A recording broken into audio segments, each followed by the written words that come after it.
Hello friends. तो कैसे हो आप सब? आई होप आप सब अच्छे होंगे।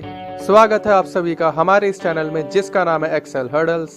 अगर आपने अब तक हमारे चैनल को सब्सक्राइब नहीं किया है तो जल्दी से सब्सक्राइब कर लीजिए दोस्तों, क्योंकि MS एक्सेल से रिलेटेड ऐसी ही इंटरेस्टिंग एंड इन्फॉर्मेटिव वीडियोस मैं आप सबके लिए लाता रहता हूँ। तो ज़्यादा टाइम वेस्ट ना करते हुए चलिए आज का वीडियो शुरू करते हैं। दोस्तों, आज से हम शुरू करने जा रहे हैं MIS इंटरव्यू क्रैकर सीरीज। इसमें हम MS एक्सेल से related real time interview questions को डिस्कस करेंगे। अगर आपने इस सीरीज के हर एक वीडियो को बिल्कुल ध्यान से देखा और हर एक क्वेश्चन को खुद से प्रैक्टिस किया तो मैं आपको विश्वास दिलाता हूं कि MS एक्सेल से रिलेटेड ऐसा कोई क्वेश्चन नहीं होगा जो आप इंटरव्यू में सॉल्व ना कर सको। तो चलिए इस धमाकेदार सीरीज की शुरुआत करते हैं। यहाँ पर हमारा पहला क्वेश्चन है, calculate bonus for all employees at 10% of their salary. Only employees with A and B grade can avail bonus. अब यहाँ पे साफ साफ लिखा है कि जिन एम्प्लॉयज का ग्रेड A या B है सिर्फ उन्हीं को उनकी सैलरी का 10% बोनस दिया जाना है।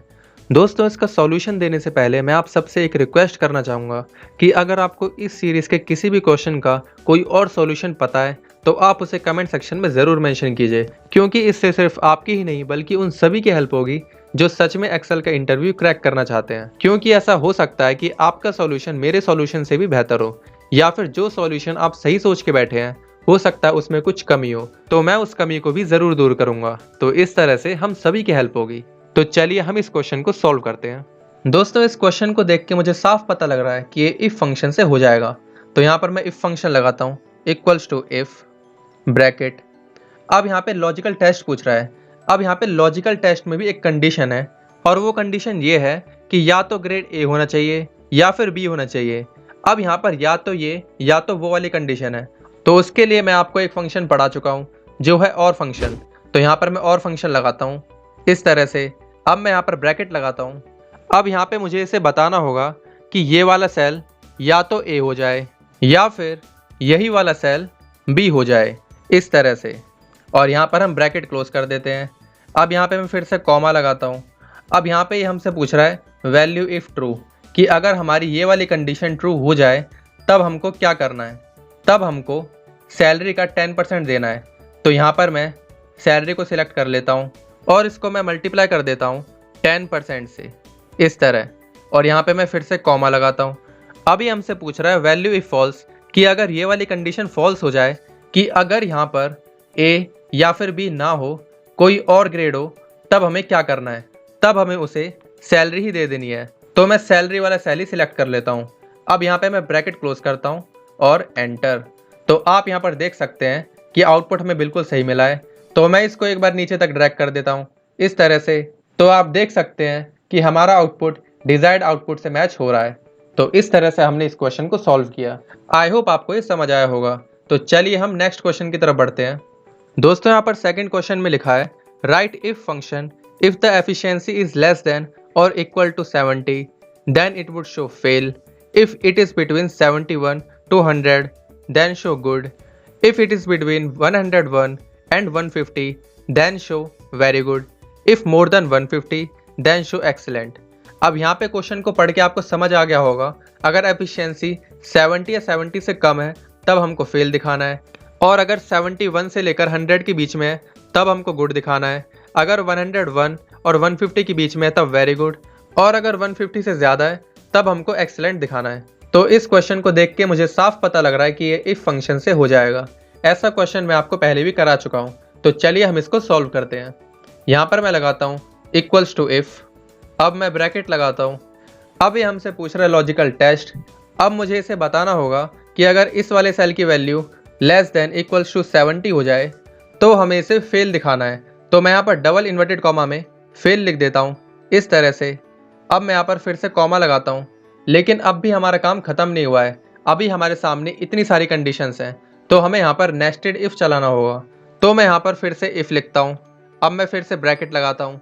अब यहाँ पे लॉजिकल टेस्ट में मुझे कोई एक वैल्यू नहीं बल्कि दो वैल्यू को चेक कराना है, 71 and 100। तो यहाँ पर मैं एंड फंक्शन लगाता हूँ इस तरह से। अब यहाँ पे हमें इसे बताना होगा कि एक तो इस सेल की value greater than equals to 71 हो जाए, और दूसरा इसी सेल की value less than equals to 100 हो जाए। अब यहाँ पे मैं ब्रैकेट क्लोज करता हूँ और अगर ये कंडीशन हमारी ट्रू हो जाए, यहाँ पर हमने एंड फंक्शन लगाया ना, मतलब कि अगर ये दोनों ही कंडीशन अगर ट्रू होंगी तो एंड फंक्शन हमको ट्रू आउटपुट देगा। अब यहाँ पे मैं कॉमा लगाता हूँ और अगर ये दोनों ही कंडीशन ट्रू हो जाए तब हमें यहाँ पर गुड दिखाना है, तो यहाँ पर मैं गुड लिख देता हूँ इस तरह से। अब मैं यहाँ पर फिर से कॉमा लगाता हूँ। अभी भी हमारा काम खत्म नहीं हुआ है, अभी हमको दो कंडीशंस और पास करनी है, तो मैं फिर से यहाँ पर इफ लगाता हूँ, फिर ब्रैकेट। अब यहाँ पर मुझे फिर से एंड फंक्शन लगाना होगा इस तरह से। अब यहाँ पे मुझे इसे फिर से बताना होगा कि एक तो इस सेल की value greater than equals to 101 हो जाए और दूसरा इसी सेल की value less than equals to 150 हो जाए। तो इस तरह से मैं यहाँ पर ब्रैकेट क्लोज करता हूँ और एक बार कॉमा लगाता हूँ। अब अगर ये कंडीशन हमारी ट्रू हो जाए, मतलब कि इस सेल की वैल्यू 101 के इक्वल या इससे ज़्यादा हो जाए और 150 से कम या इसके बराबर हो जाए, तो मुझे यहाँ पर वेरी गुड चाहिए। तो मैं यहाँ पर वेरी गुड लिख देता हूँ इस तरह से और मैं यहाँ पर फिर से कॉमा लगाता हूँ। अब यहाँ पे हमारी लास्ट कंडीशन है कि अगर एफिशिएंसी 150 से ज़्यादा हो जाए, तो इस कंडीशन के लिए हमें ज़्यादा मेहनत करने की ज़रूरत नहीं है, क्योंकि इसका मतलब ही यही है कि अगर ये सारी कंडीशन फॉल्स हो जाए तब हमें क्या चाहिए, तो वैल्यू इफ फॉल्स में हमें सिंपली एक्सीलेंट लिख देना है इस तरह से। अब मैं यहाँ पर ब्रैकेट क्लोज करता हूँ और एंटर। तो आप देख सकते हैं कि एक्सेल की खास बात है कि हमने यहाँ पर सारे ब्रैकेट क्लोज नहीं करे हैं, लेकिन फिर भी इसने हमसे पूछा कि हम सारे ब्रैकेट क्लोज करना चाहते हैं, तो हम यहाँ पर यस कर देते हैं और आप देख सकते हैं कि आउटपुट हमारे सामने है। अब मैं इसको एक बार नीचे तक ड्रैग कर देता हूँ और इन सभी का आउटपुट निकाल देता हूँ। तो इस तरह से आप देख सकते हैं कि हमें ये सभी आउटपुट मिल चुके हैं। आप यहाँ पे चेक कर सकते हैं, जैसे कि 87 ये 71 और 100 के बीच में है, तो हमें यहाँ पर गुड मिला। ऐसे ही 55 ये 70 से कम है, तो इसलिए हमको यहाँ पर फेल मिला। इसी तरह से आप यहाँ पे देख सकते हैं 157 जो कि 150 से ज़्यादा है, तो इसलिए हमको यहाँ पर एक्सीलेंट मिला। तो इस तरह से हमारा आउटपुट बिल्कुल सही है। आई होप आपको ये समझ आया होगा। आपको इन सभी की प्रैक्टिस खुद से ज़रूर करनी है, नहीं तो ये सभी क्वेश्चंस आपके सर के ऊपर से चले जाएंगे, तो प्रैक्टिस आपको ज़रूर करनी है। अगर आपको ये वीडियो पसंद आई है तो प्लीज़ इस वीडियो को लाइक कीजिए, चैनल को सब्सक्राइब करके बेल नोटिफिकेशन को ऑन कीजिए, जिससे कि आपको हमारी लेटेस्ट वीडियोस की नोटिफिकेशन सबसे पहले मिल सके। तो मिलता हूँ आपसे ऐसे ही इंटरेस्टिंग वीडियो में, तब तक के लिए टेक केयर, बाय बाय।